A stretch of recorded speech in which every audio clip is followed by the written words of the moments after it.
A lot of preparedness starts with buying something: a torch, a power bank, a stove, a bag.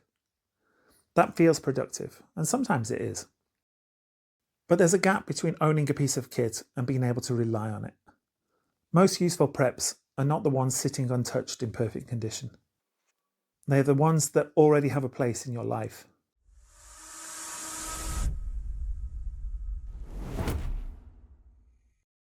People often say you should test your gear.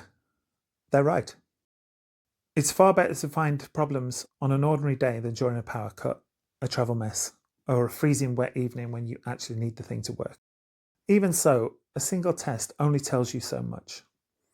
It can show you that an item functions, but it doesn't always show you whether it suits you, whether you'll keep it maintained, or whether it quietly becomes more trouble than it's worth. That's why I think that regular use matters even more. Once something becomes familiar, you stop guessing about it. You start learning its weak points, its irritations, and its real value. Repeated use improves the item, the routine, and the person. Preparedness becomes much stronger when it's tied into normal life. It's very easy to mistake ownership for readiness. You buy a torch, you put it away, and mentally tick the box. But that box should not be ticked yet. A torch in a drawer is only potential. A torch you can find instantly, trust, and use without faffing about is something else entirely.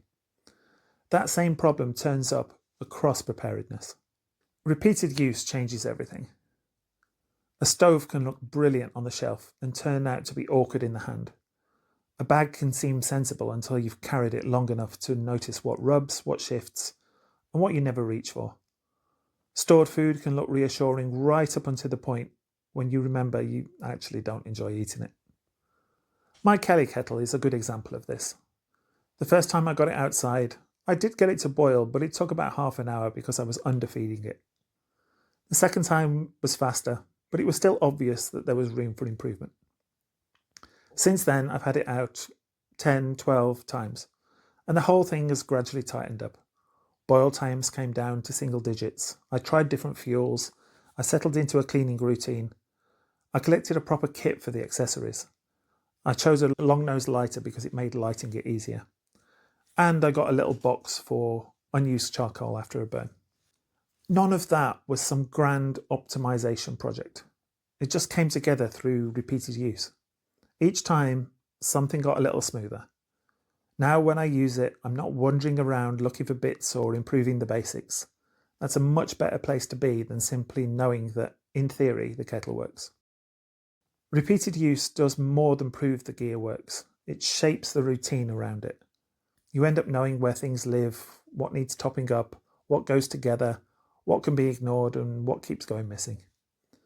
You stop dealing with isolated objects and start building working systems. That's why one-off testing is useful but incomplete. This matters even more with used gear. A second-hand bargain is only a bargain if it actually works, if all the bits are there, and if there's not some hidden fault waiting to surprise you. A tent from a car boot sale, a used stove, an old rucksack, a lantern, a radio, or even something as simple as a flask or water container. All of that needs checking properly.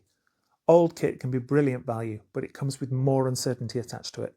So the case for testing it early is even stronger.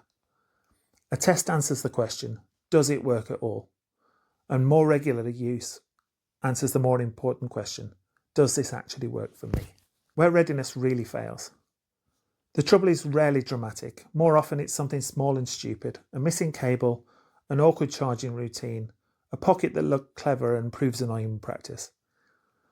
Footwear that feels fine for 20 minutes and then miserable after 2 hours, and a backup item that lives in the house but never quite in the place that you need it. A lot of readiness does not fail because the main item's broken. It fails because of all the silly little bits around it. The charger's gone missing and the batteries are flat. The accessories are scattered in 3 different places. The food is technically edible, but no one actually wants to touch it. The kit exists, but the routine around it does not. These discoveries are not failures, they're progress. They mean the prep has moved out of imagination and into reality. That's one reason I think the strongest preparedness often looks quite ordinary. Very often it's just daily life made more robust. The best preps are often not the ones that make you feel like a commando in a collapse film. They're the ones that still make sense on a wet Tuesday, during a power cut, on a delayed journey, or when something in the house suddenly stops working. You choose footwear you can actually move in. You keep lighting where it's genuinely useful. You rely on food that rotates naturally. You use bags, layers, and power solutions often enough that they stay familiar rather than becoming emergency world preps. When something already earns its place in normal life, there's less friction. You're more likely to maintain it, notice when it goes missing, and understand its limits. There's less dependence on memory, adrenaline, or some imaginary future version of yourself who suddenly becomes organized under pressure. That's a big part of resilience. It's not always about buying more specialist gear. Quite often it's about making more of your existing life continue to function when conditions get worse. Use your preps when you need them. A lot of people still picture preparedness as something you only touch in a cinematic, once-in-a-generation disaster, as though opening the cupboard, dipping into stored food, using backup lighting, or relying on your spare kit means things have to have gone somewhere horribly wrong. I don't think that's the right way to look at it. Real life is usually less dramatic than that. It's a power cut. It's a rough month financially, or illness.